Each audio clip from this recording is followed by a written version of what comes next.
-1 -2 -3 -4 -5 -6 इधर 1 2 3 4 5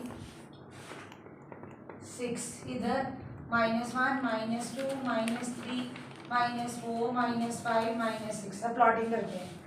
पहला 0,6 क्या है 0,6 तो ये हो गया राइट।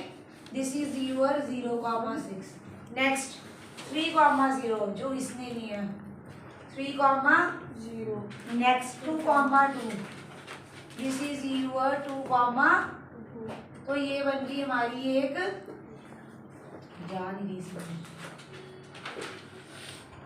लाइन। नेक्स्ट प्लॉटिंग 0,2 0,2 हो गया ये ओके। नेक्स्ट -1,0 ये हो गया। नेक्स्ट 2,6 2,6 ये हो गया। वीडियो ऑन है। अब ये होगी ये वाली लाइन ज्वाइन करके जो आ रही है आपकी इसके ऊपर चाहे लाइंस के ऊपर वो लिख देना इनके नेम्स। अब सब बच्चे पेन डाउन इधर देखो एरिया कैसे निकालते हैं। सबसे मेन चीज है डब्बे में डाल लो एक्स एक्सिस। हमारे पास यहाँ दो ट्रायंगल बन रहे हैं, एक इधर बन रहा है वाई वाली साइड पे और एक बन रहा है हमारा ट्रायंगल एक्स वाली साइड पे। तो जो उन्होंने एक्सिस बोल ली है उसी साइड वाले ट्रायंगल का एरिया निकालना है। उन्होंने एक्स एक्सिस बोल ली है तो this is your required triangle. एक ट्रायंगल इधर भी बन रहा है पर वो नहीं लेना क्योंकि वो बोल रहा है एक्स एक्सिस वाली उठानी है। कौन सा वाला उठाना है? एक्स एक्सिस वाला।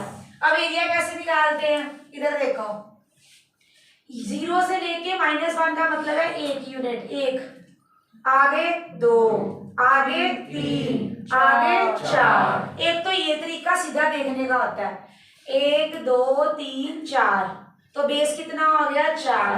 दूसरा तरीका क्या होता है अगर कोई टीचर बोले शो करो इसको नाम दे दो ABC तो AB निकालने का मेथड होता है हमारे पास चाहे 3 में से -1 माइनस कर दो चाहे -1 में से 3 माइनस कर दो। पहले में से दूसरा कर दो दूसरे में से पहला कर दो तो भी तुम्हें आंसर मिलेगा। और मॉड में लिखना होता है 3 -1 आंसर तब भी कितना आया 4 यूनिट या फिर -1 -3 आंसर तब भी कितना आया 4 यूनिट। तब भी कितना आया आंसर 4 यूनिट। ओरली देख लो तब भी 4 ऐसे देख लो तब भी 4। अब आओ इधर ये वाला डिस्टेंस देखते हैं कितना है। ये किस पे जा रहा है ये देखो 4 के सामने तो ये पूरी दूरी कितनी होगी आपकी ये कितनी होगी 4। तो इट मींस जो आपका वो आया हाइट कितनी आई है वो भी कितनी आई है 4 यूनिट। वो भी कितनी आई है 4 यूनिट। तो एरिया ऑफ ट्रायंगल कैसे निकालेंगे? Area of triangle ABC half into base into height. तो आपका बेस 4 आया हाइट कितनी आई बच्चों 4। तो ये कटिंग करो 2 2 4 ये कितना आ गया 8 स्क्वायर यूनिट्स। एरिया में हमेशा स्क्वायर यूनिट्स लिखते हैं। अगर आप एंड में स्क्वायर यूनिट नहीं लिखोगे तो आपका हाफ मार्क्स डिडक्ट कर देंगे। And find their solution graphically form the pair of linear equation and form the pair of linear equation and find their solution graphically. Question: 5 pencils and 7 pens together cost ₹50 whereas 7 pencils and 5 pens together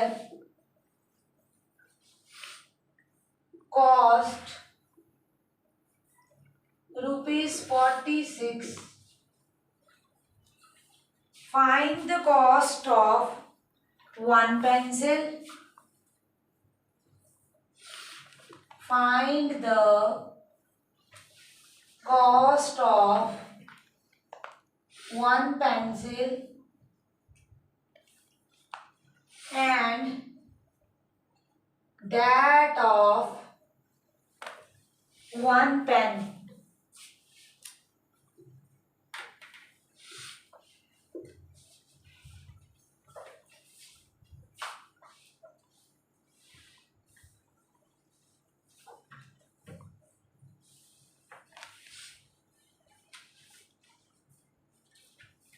मेरे को सुनो सब बच्चे, listen to me everybody,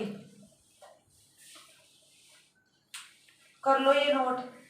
5 pencils and 7 pens together cost ₹50,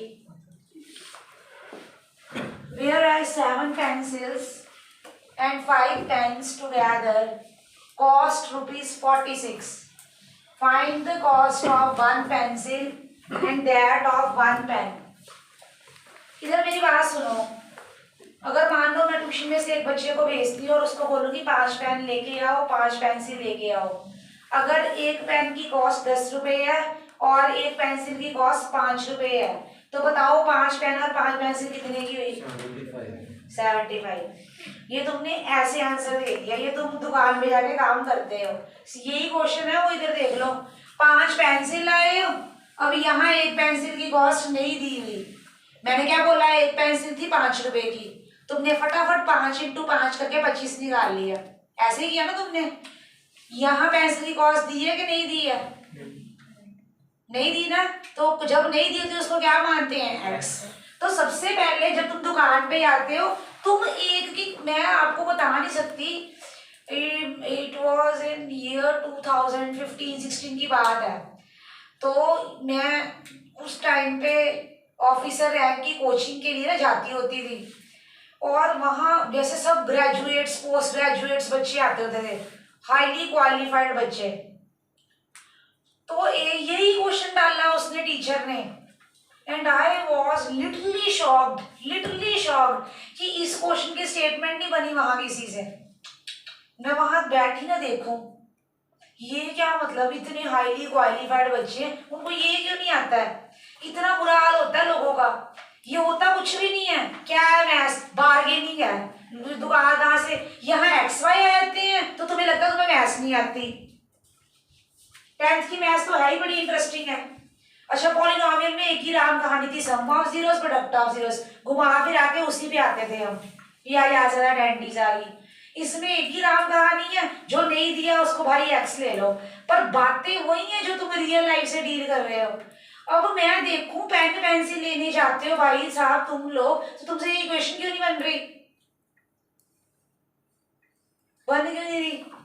तो मैं वहां इतनी shock हुई कि प्लीज लोग ग्रेजुएट्स, पोस्ट ग्रेजुएट्स करके भी मतलब बेड़े घर क्या उनके नंबर लिए हुए सर्टिफिकेट्स के ऊपर, मैथ्स आती नहीं।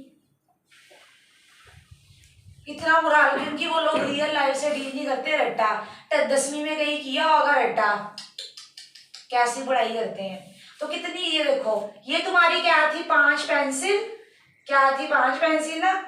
तो तुम्हें इसकी पैसा निकालने के लिए तुम एक पेंसिल की कॉस्ट पता करोगे, ऐसे ही करते हैं हम लोग। तो कॉस्ट ऑफ 1 पेंसिल नहीं दी मैडम ने, तो दी नहीं, तो मैं क्या ले लूंगी उसको, ₹X। तो कॉस्ट ऑफ 5 पेंसिल की कॉस्ट कितनी होगी?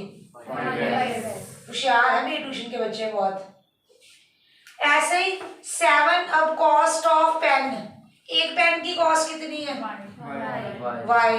तो कॉस्ट ऑफ 7 पेन कितनी होगी? 7Y। दोनों की कॉस्ट मिला के, पेन और पेंसिल की कॉस्ट मिला के कितनी दी हुई है? 50। ये मैंने पूरी लाइन नहीं लिखी, तुम लिख लेना, ₹50। तो इसकी कॉस्ट है 5X, इसकी कॉस्ट है 7Y, ये कितना मिल गया? 50। ये एक स्टेटमेंट बन गई।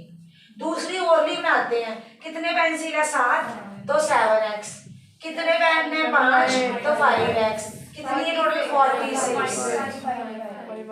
वाई सॉरी, तो ये कितना आ गया 46। किस किस बच्चे को बात समझ गई, रेज़ हैंड्स करो नोट।